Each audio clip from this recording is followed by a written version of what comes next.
Hi there, this is Tammy Murphy with RH2L, bringing you real homes to love in the greater Miami Valley area.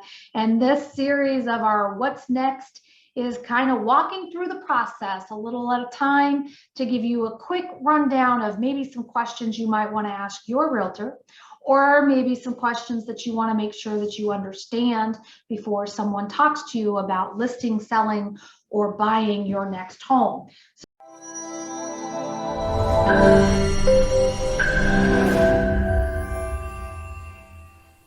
So we're at the point where we have contracts in play, and the seller, as the seller, your direction is going to be what's next. I've accepted the offer and we're supposed to be moving forward. So what do I expect?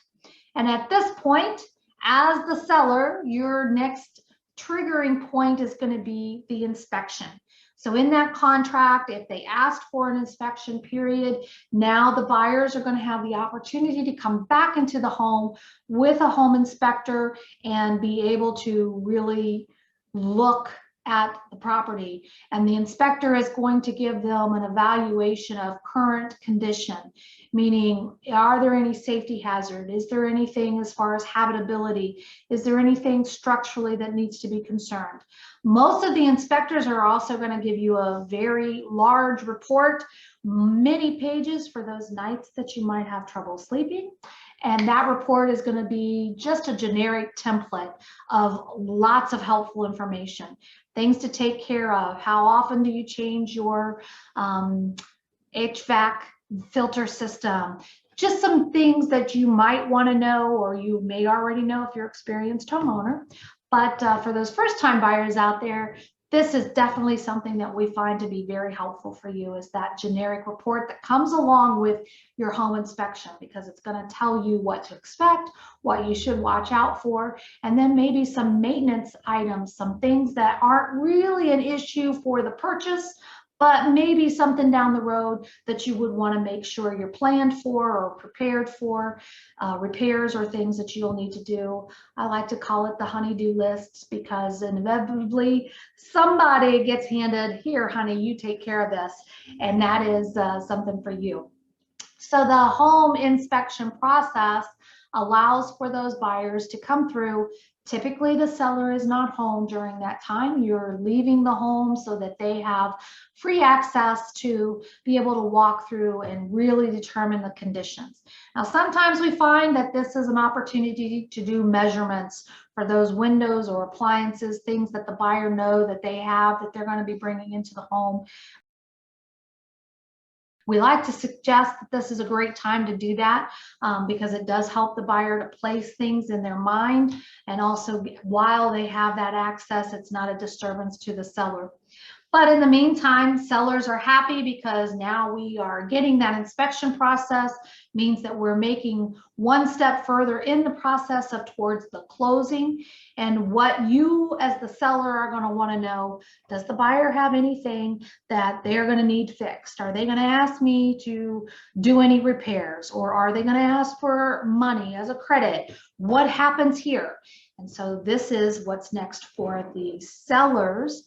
In the inspection process, we, as the agents working for you, the seller, like to say that no news is good news when it comes to the inspections. So this is not some time where we remind people that they have to do these. This is a knowledge that we know in the business that there is a set designated time for the inspections to take place. And if buyers are unable to meet that time frame, the contract language indicates that they're accepting the property as is. And sometimes buyers don't necessarily decide that they want to do a home inspection. In this crazy market, we're seeing some buyers even waive that right, that they say, nope, I'm buying it as is, moving forward, let's go. And depending on the situation, that may actually work well for you as the seller too. So here is what would be next if there is a home inspection. As the seller, if you are waiting and there has been an issue, then you'll get what's called a post-inspection agreement. And this post-inspection agreement is just basically going to be where the buyer and their agent have looked over that information from the home inspector and said, yep, these are some issues that we think are going to be a problem. We need to get those taken care of. Is the seller willing to repair them? Are they willing to give a credit? And this is a little bit of that negotiation stage that comes back into play. So it's not always as simple as we want it to be. Sometimes there's little things that need to be taken care of, and sometimes there might be larger items that need to be taken care of. And at that point of the process, it is a negotiation. Buyer is going to make a request, seller gets to review it, seller gets to respond how they are feeling comfortable or knowing what they need to do, either to keep the deal or to help the process or to make things right or whatever the situation is. And then the buyer gets to accept or deny what the seller's response is.